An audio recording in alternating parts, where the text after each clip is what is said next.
Les doy la bienvenida a esta noche de preguntas y respuestas. Es una bendición estar todos juntos aquí. Desde cualquier lugar de donde usted se conecte en nuestra América Latina, déjenos saber ahí en el chat, déjenos saber si es nuevo, si es primera vez que está con nosotros, déjenos saber ahí para darle la bienvenida correctamente, ¿sí? Quiero decirle a todos, especialmente a los nuevos, si no lo ha hecho, si no lo ha descargado, aquí está el libro que es gratis. Se titula Las bases para el estudio bíblico y el servicio a Dios. Cómo estudiar la Biblia para crecer y servir mejor a otros. Y este libro, que es a todo color, tiene una cantidad de recursos ahí dentro. Guías de estudios, libros que son también gratis y también otros recursos. También está la comunidad, información sobre la comunidad, cursos, etc. Yo sé que va a ser de edificación para su vida. Es totalmente, como dije anteriormente, gratis y la información está ahí en la descripción y lo puede descargar cuando usted guste. Entramos en materia y entrando, les recuerdo, si no se ha suscrito al canal, hágalo. Es la manera en que estamos conectados y recuerde presionar la campanita para que le lleguen notificaciones cuando subimos videos nuevos, estudios bíblicos, cuando tenemos alguna conferencia, alguna sesión en vivo, lo que sea. Esa es la manera en que usted sabe cuando estamos ahí y también es una manera de decirnos a nosotros que está siendo de edificación lo que estamos haciendo acá en este canal. Entramos en preguntas y respuestas y quiero comenzar.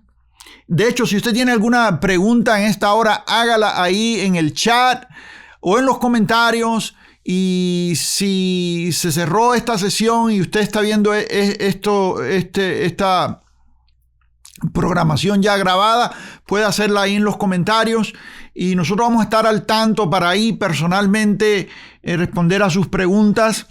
Y quién sabe, en un futuro puede ser que una de sus preguntas llegue a estar aquí en estas sesiones de preguntas y respuestas, ¿sí? Esta pregunta nos llega de Luis Martín Carranza Ramos y dice: Pastor, una consulta. ¿Podría despejar una duda con respecto a los cultos? ¿Pablo hacía cultos como lo hacen hoy en día o también era una costumbre judía y pagana? Y esta pregunta viene a raíz del estudio que hicimos, de la conferencia que hicimos titulada Iglesias en Casas, donde hablamos del modelo de iglesias en casas. Y aquí él pregunta esto, y se refiere a los cultos. Una duda con respecto a los cultos. ¿Pablo hacía cultos como lo hacen hoy en día o también era una costumbre judía pagana? Aquí va la respuesta. Y yo le escribo a él, le digo: Luis, muy buena pregunta. La palabra culto, que viene de ritual o adoración a algo, era usada en el Antiguo Pacto. El Antiguo Pacto usa la frase ordenanzas de culto.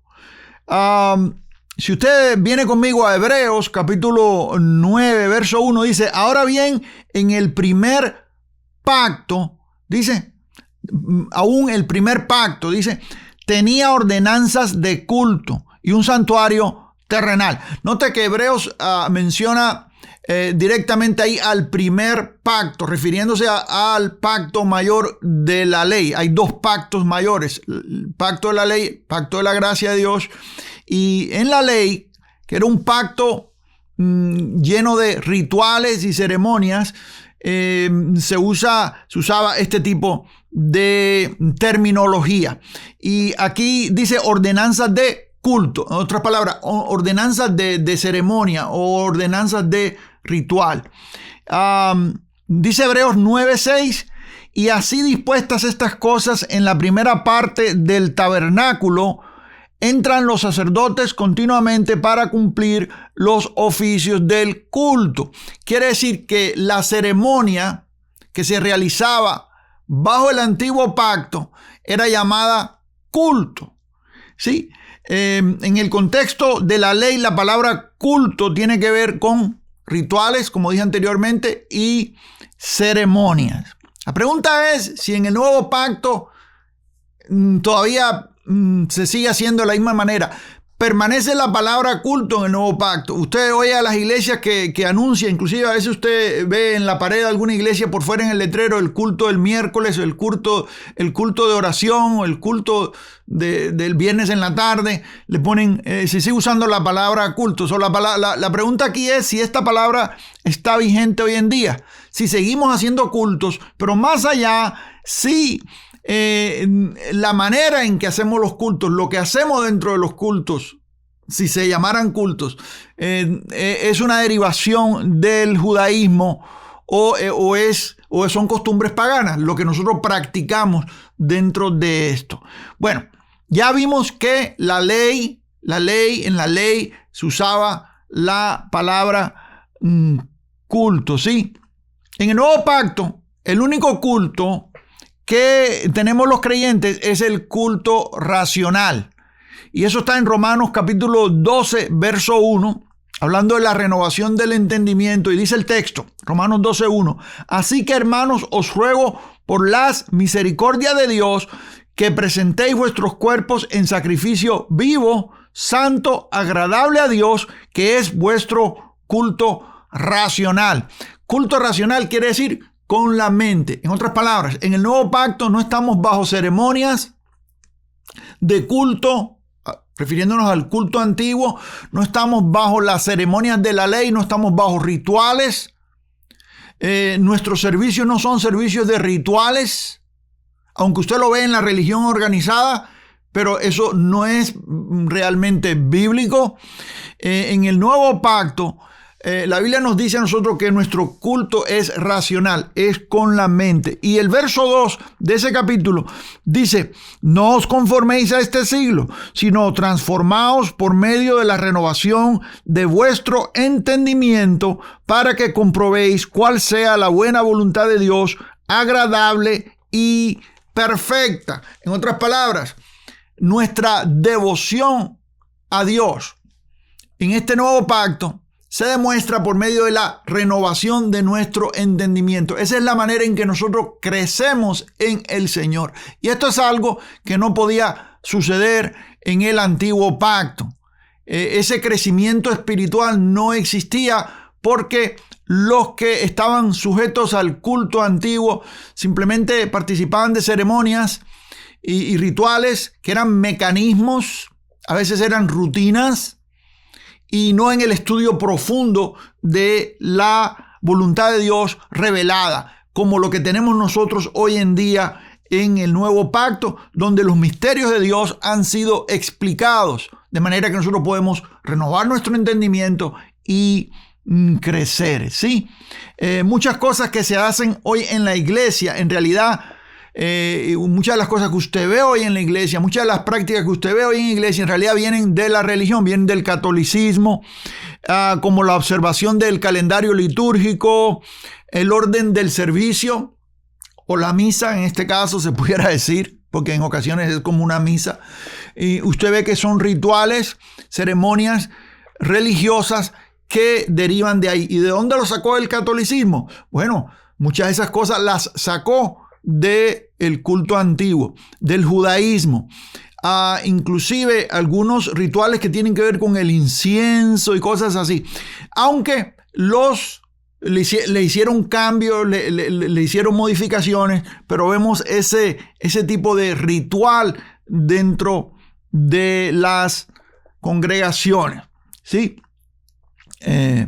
Entonces, otra cosa más que quiero añadir es que los cristianos, y esto yo se lo respondo aquí a mi amado hermano Luis Martín, los rituales, los cristianos primitivos, nosotros podemos, y esto lo estudiamos ahí en la conferencia Iglesias en Casas, los cristianos primitivos se reunían en casas para partir el pan juntos y participar de la enseñanza de la palabra y las oraciones. Y también cantaban himnos o cánticos. A esto se le puede llamar doctrina, comunión, pan y oraciones. En otras palabras, ellos no llevaban un ceremonial, una ceremonia litúrgica, como nosotros lo vemos inclusive en iglesias reformadas hoy en día. La reunión de los creyentes en el Nuevo Pacto, en la iglesia primitiva, era una reunión muy sencilla. Gloria a Jesús. Y el texto lo dice aquí, dice Hechos 2:42, y perseveraban en la doctrina de los apóstoles, en la comunión los unos con otros, en el partimiento del pan y en las oraciones. Esas son las cosas que vemos. Y Pablo hacía lo mismo entre los gentiles. Nosotros tenemos que estudiar y tenemos que ver cómo lo hacían los creyentes al principio, porque eso nos da a nosotros el modelo. Pablo lo hacía de igual manera. Hechos 27 dice: el primer día de la semana, reunidos los discípulos para partir el pan, Pablo les enseñaba, habiendo de salir al día siguiente, y alargó el discurso hasta la medianoche. Fíjese lo que dice el texto. Dice aquí que el primer día de la semana, reunidos los discípulos para partir el pan, Pablo les enseñaba. Pablo les enseñaba. Esa era la costumbre. Se reunían a partir el pan, en otras palabras, a comer juntos y a compartir lo que es la palabra de Dios. ¿Sí? Gloria a Jesús. Espero que eso le responda algo, mi amado, y a todos los que están conectados en esta hora. Y si tiene alguna duda todavía al respecto, hágamela ahí y yo voy a estar al tanto para responderle, ¿sí? Seguimos con esta noche de preguntas y respuestas. Y la siguiente pregunta viene de parte de Joanny Mejía. Y dice: bendiciones, pastor. Otra pregunta. ¿Cómo se podría interpretar 1 Corintios 9:13? Ya que me parece que le han dado mala interpretación a este verso. Espero su respuesta. Bendiciones. Y esta pregunta que ella hace viene a raíz de la conferencia que tuvimos de las finanzas de la iglesia en el Nuevo Pacto. Si usted no ha tomado la conferencia, usted la puede encontrar por aquí y trae su libro gratis. Usted lo puede descargar también. Yo se lo pongo en sus manos. Y es todo lo que tiene que ver con finanzas en el Nuevo Pacto. La pregunta sobre 1 Corintios 9:13. Para esto yo tengo que leer el texto y dice así. Aquí va la respuesta. 1 Corintios 9:13. ¿No sabéis que los que trabajan en las cosas sagradas comen del templo y que los que sirven al altar del altar participan? La pregunta que está haciendo Joanny aquí tiene que ver con que si el ministro o el que participa del servicio, participa del ministerio, tiene derecho a recibir salario o tiene derecho a recibir bendición financiera de parte del ministerio. En otras palabras, es correcto que los predicadores reciban dinero, básicamente. Y como dice el texto aquí, vamos a leer el texto otra vez y lo vamos a hacer despacio. Y usted va a notar algo bien tremendo aquí. ¿No sabéis que los que trabajan en las cosas sagradas comen del templo? Hay una mención aquí del templo. Pablo menciona el templo. Hay una referencia al culto antiguo. Y que los que sirven al altar del altar participan. ¿Por qué Pablo hace esta referencia? Primero, Pablo hace una referencia al templo que todavía estaba en Jerusalén en pie. Cuando Pablo escribe esto, el templo de Jerusalén todavía estaba ahí. El templo fue destruido, como ustedes que han estado estudiando conmigo escatología saben, en el año 70 después de Cristo, cuando entraron las legiones romanas y destruyeron a Jerusalén, al templo, los edificios del templo y Jerusalén, para cumplir la profecía de Mateo 24, que Jesús dijo que ahí no quedaría piedra sobre piedra. Cuando Pablo responde aquí a los corintios, cuando Pablo le dice aquí a los corintios, responde o más bien le aclara o les enseña aquí a los corintios, estos principios financieros, Pablo está haciendo una referencia a la ley, al sacerdocio antiguo. Por ahí comienza. Los que trabajan en las cosas sagradas comen del templo, y los que sirven al altar, del altar participan. Ahora, en el nuevo pacto, la Biblia dice que tenemos un mejor pacto fundado sobre mejores promesas. Y como yo dije en la conferencia de finanzas, las finanzas en el nuevo pacto están en un ámbito mucho, aparte de diferente, superior. Y por eso yo le digo, si usted no ha tomado la conferencia, tómese el tiempecito de ir y tomar la conferencia Finanzas de la Iglesia en el Nuevo Pacto, y le va a aclarar todo, sí. Pero bueno, aquí está la referencia al templo. El templo estaba en pie, es decir, que esto es una referencia al sacerdocio. Al ver el contexto, notamos que Pablo está defendiendo, note esta palabra, el derecho que él y los que estaban con él en el equipo recibieran algún beneficio del ministerio. ¿Por qué razón? Porque había cierta crítica.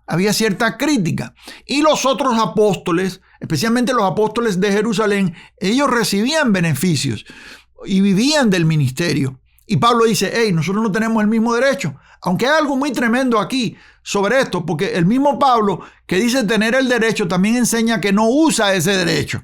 Y lo vamos a ver. Sí, vamos al contexto. Verso 11. Si nosotros sembramos entre vosotros lo espiritual, ¿es gran cosa que segáremos de vosotros lo material? En otras palabras, si nosotros estamos bendiciendo su vida, si estamos ministrando, si estamos edificándoles, ¿hay algún problema con que recibamos algo?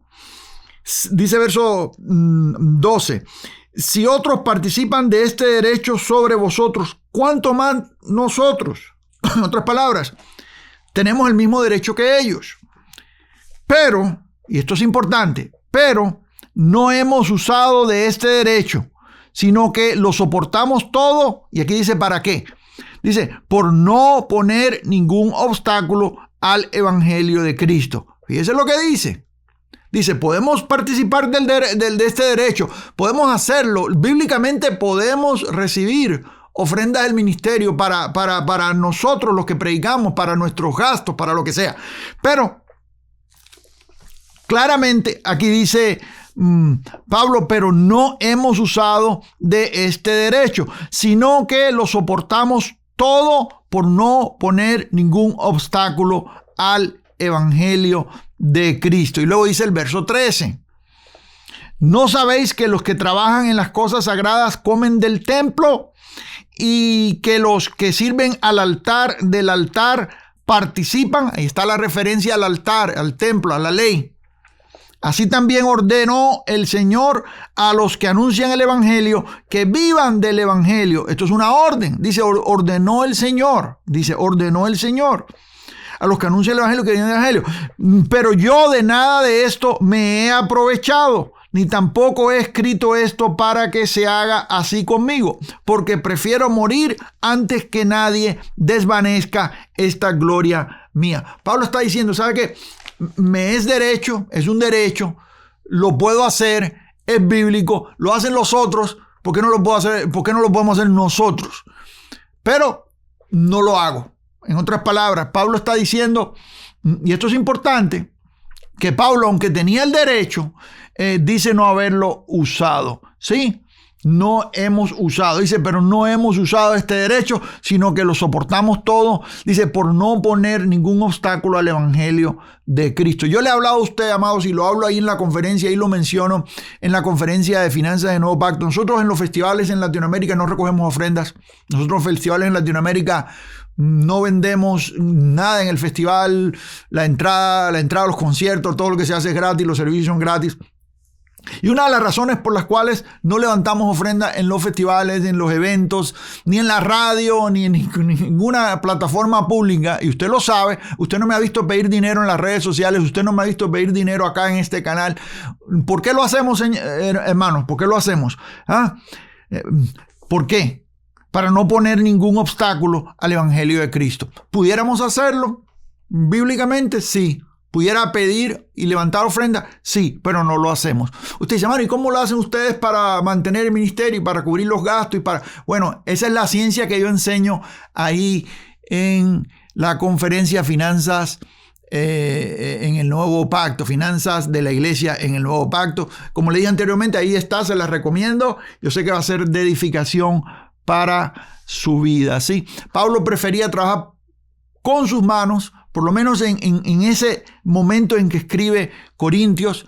En otro momento estaba dedicado completamente a la predicación del evangelio y parece que en esos momentos recibió, y él menciona en otros lugares haber recibido un lugar para ministrar en otro, y algunos levantaron ofrendas para arreglar o preparar su camino para ir a otra ciudad.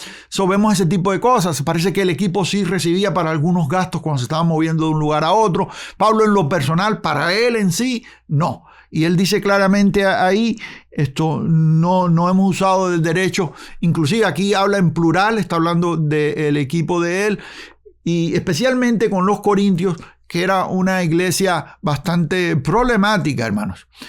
Bueno, espero que eso conteste la pregunta de nuestra hermana Joanny y de todos los que están acá en esta hora, sí. Es mi oración que sea de bendición para ustedes. Dígame que se está gozando, dígame que está recibiendo, amados, ahí en los comentarios, en el chat. Déjenos saber si hay alguna duda de alguna de estas respuestas que yo he dado. En cuanto a las respuestas que he dado, si hay alguna otra pregunta que sale de esto, hágala ahí y yo voy a estar al tanto para responder. Tenemos otra pregunta que nos llega de Adrián Morales y dice: los ancianos no tienen que ver con la edad, sino con la madurez. Hablando de los ancianos de la iglesia, y esta pregunta viene a raíz de la conferencia que tuvimos, Iglesias en Casas. Si usted no tomó la conferencia, ahí le voy a dejar la información en la descripción. Ahí está el enlace, es gratis y tiene su libro también gratis, totalmente. Y yo hablé ahí de los ancianos, hablé del gobierno de la iglesia. Fue una de las cosas que hablamos sobre iglesias en casas, cómo funciona el gobierno de la iglesia en casa, y hablamos de los ancianos. Y bueno, a raíz de esto, Adrián pregunta: los ancianos no tienen que ver con la edad, sino con la madurez. En otras palabras, lo que la Biblia le llama ancianos no tiene nada que ver con cuánto ha envejecido una persona, sino que cuánto ha madurado. En otras palabras, se pudiera en la superficie decir que sí, pero la respuesta es un poquito más amplia. Y aquí viene la respuesta.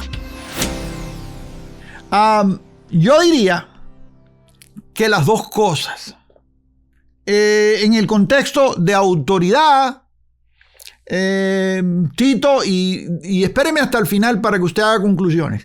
Tito capítulo 1 verso 5 dice: por esta causa te dejé en Creta para que corrigieses lo deficiente y establecieses ancianos en cada iglesia, así como te mandé. Este es Pablo escribiéndole a Tito, diciéndole: esto fue lo que yo te encargué, que establecieses ancianos. ¿Por qué razón? Porque Pablo, y eso lo dije en la conferencia de Iglesias en Casas, Pablo no manipulaba, no controlaba a nadie. Y Pablo no tenía un control de las iglesias que él mismo había plantado. Estas iglesias tenían gobiernos autónomos. Cuando Pablo le pedía algo a las iglesias, otra vez eso lo digo en la conferencia, cuando Pablo le pedía algo a las iglesias, se los pedía de favor. Decía: os ruego esto, os ruego lo otro, os ruego esto. Pablo les rogaba las cosas. Dice: no como de obligación. En otras palabras, Pablo no exigía. Hoy en día usted ve personas que se ponen arriba de la pirámide de poder, en otras palabras, arriba en una jerarquía de poder, y se ponen el título de apóstoles y le exigen a los que están abajo o a las iglesias que someten que les envíen el diezmo de diezmos. Yo hablo de eso por ahí bastante, inclusive tengo un libro por ahí que se lo puedo regalar, creo que está aquí, mira, aquí está. Se titula Manipulación, Apóstoles Modernos, la cobertura y el diezmo de diezmos. Aquí está, y es totalmente gratis. Ahí está el enlace en la descripción, se lo voy a dejar y lo puede descargar. Reciben de abajo para arriba lo que ellos le llaman diezmos de diezmos. de diezmos usando textos de la ley, del sacerdocio levítico allá en la ley.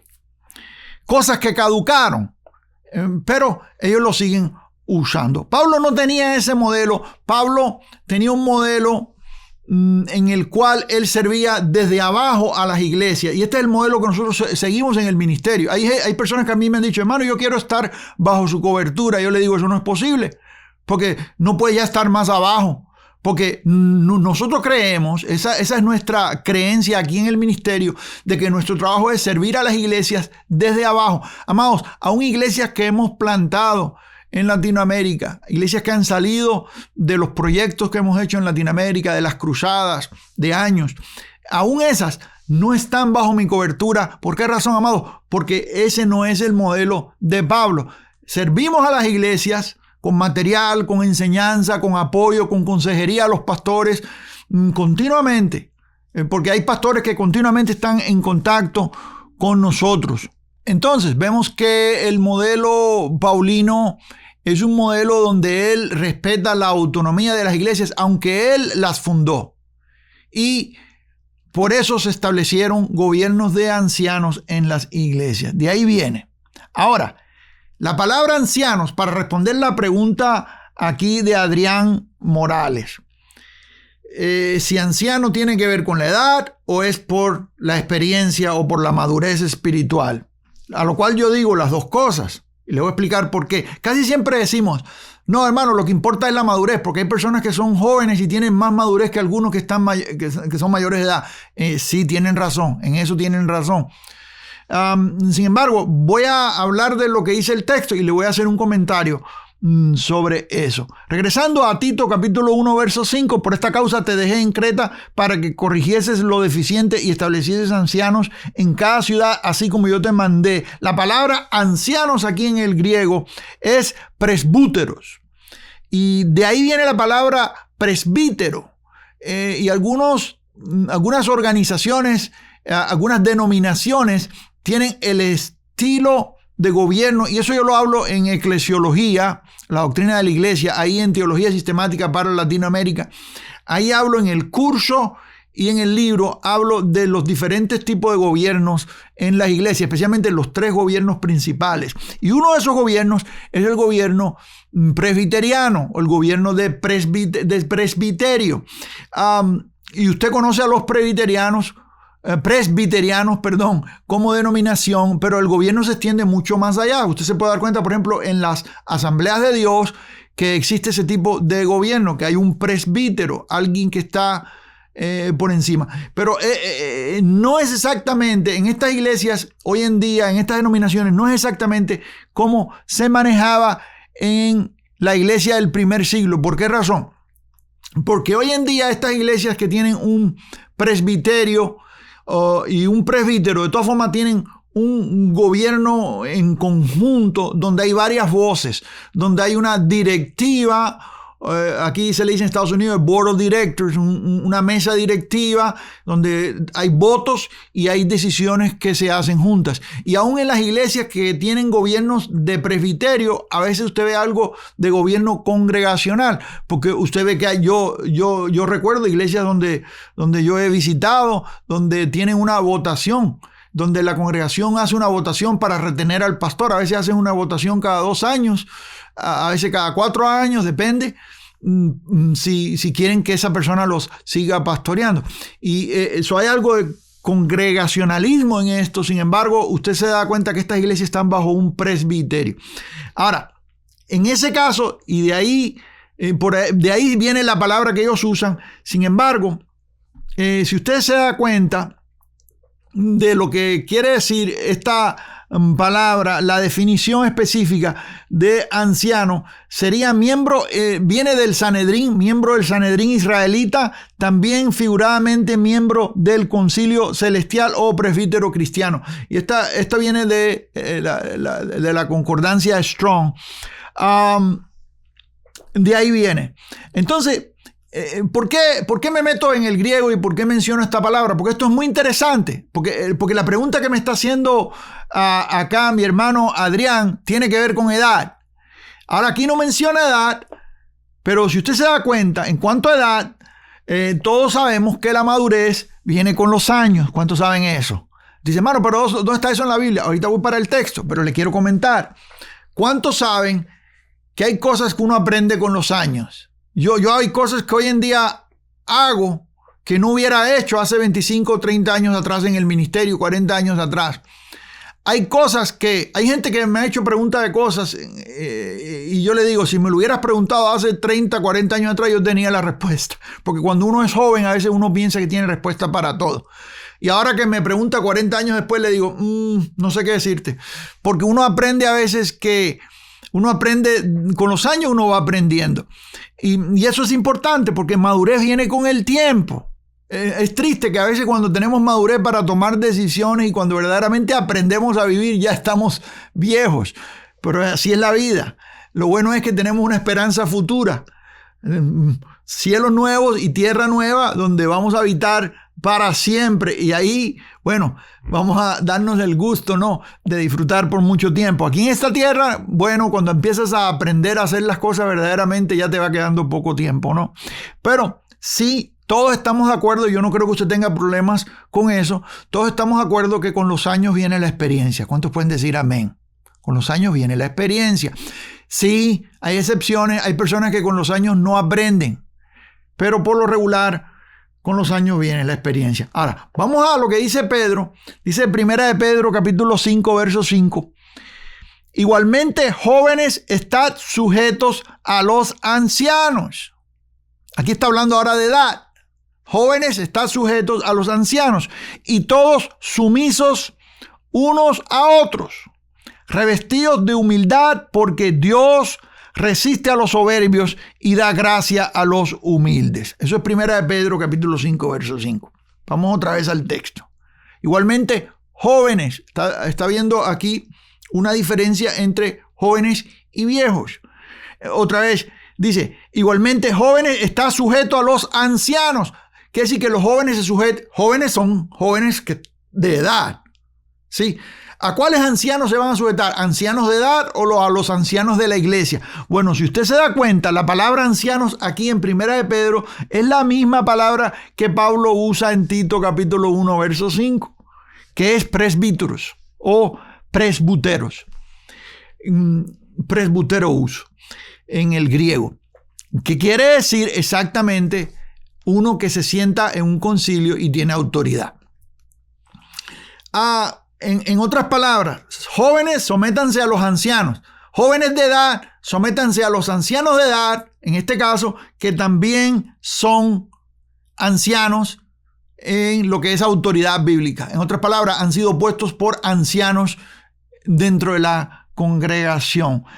Esta palabra acá en 1 de Pedro capítulo 5, verso 5 se puede traducir a hombres de mayor edad. De hecho, yo estaba revisando el diccionario griego y encontré esta frase. Y se pudiera interpretar así. Igualmente, jóvenes, estad sujetos a hombres de mayor edad. En otras palabras, aquí nos damos cuenta que el texto nos está dando a entender dos cosas.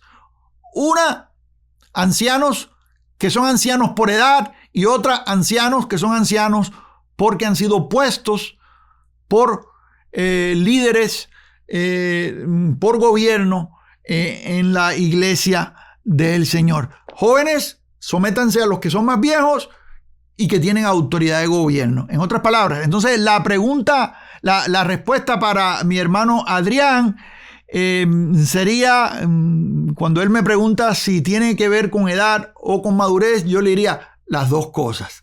¿Cuántos dicen gloria a Dios? ¿Sí? Bueno, seguimos adelante y tengo otra preguntita por aquí. ¿Cuántos están en esta noche recibiendo? Déjeme saber ahí si está recibiendo, y es bueno tenerlos aquí verdaderamente en esta noche de preguntas y respuestas. Vamos a la próxima pregunta que me llegó acá, y esta pregunta también viene de Adrián Morales. Usted diría, oiga hermano, usted no tiene audiencia aquí, una misma persona le hace varias preguntas, ¿sí? Pero aquí hay alguien que ha estado interesado y me hace más de una pregunta. Y esta pregunta dice, Y se refiere otra vez a las iglesias en casa. Esta pregunta viene a raíz de las iglesias en casas, de lo que enseñé en la conferencia de iglesias en casas. ¿Cómo manejar el tiempo de reunión, las horas, la alabanza, el mensaje, ministración, etcétera? Y otra vez, la pregunta viene en el contexto de iglesias en casas. Y este hermano me hace varias preguntas y casi todas tienen que ver, o todas tienen que ver con lo que hablé en la conferencia de iglesias en casa, ¿sí? Si usted no ha tomado la conferencia, lo puede hacer. Por aquí le voy a dejar el enlace y es gratis y tiene el libro gratis. Se titula Iglesias en Casa, ¿sí? Bueno, si estamos listos, ahí viene la respuesta. Primero, sobre la administración, alabanza, etcétera, la iglesia hacía esto.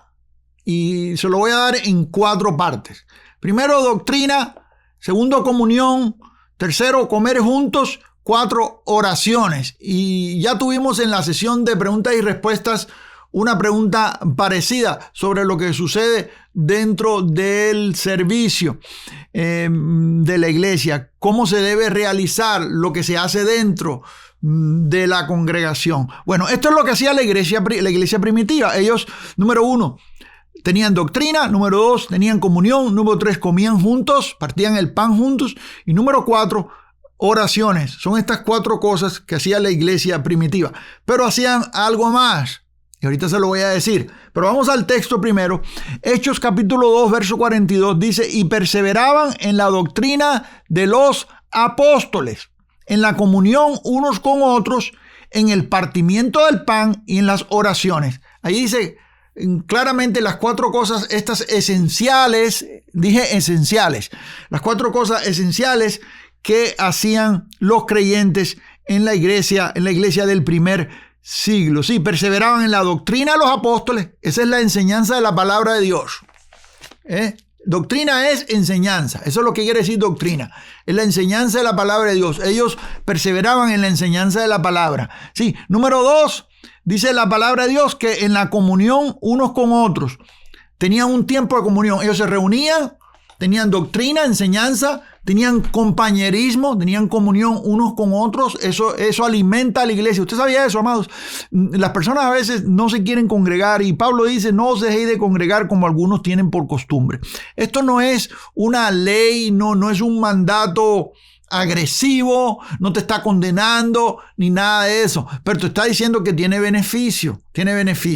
Hay beneficio en congregarnos y uno de esos beneficios es la comunión. ¿Sabe por qué, amados? Porque fuimos creados para vivir en comunidad, no fuimos creados para vivir solos. Y usted se ha dado cuenta cuando usted se reúne con otros hermanos para estudiar la palabra de Dios juntos, usted se da cuenta que ese compañerismo, ese tiempo de estar juntos ahí, verdaderamente le edifica. ¿Cuántos pueden decir amén a eso? Entonces, necesitamos la comunión de los hermanos y también partir el pan juntos. Aquí dice, en la comunión unos con otros, en el partimiento del pan y luego, número 4, en las oraciones. En otras palabras, la oración es parte central de nuestra congregación, de nuestra reunión.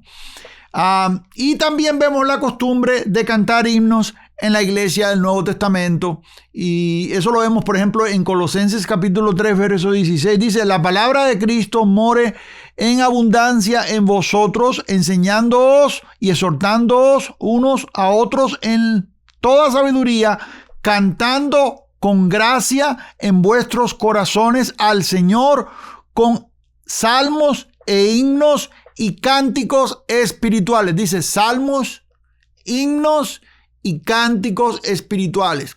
¿Está limitado esto solamente a cuando nos congregamos? No. Pablo estaba allá en la cárcel y Pablo y Silas y cantaban himnos al Señor.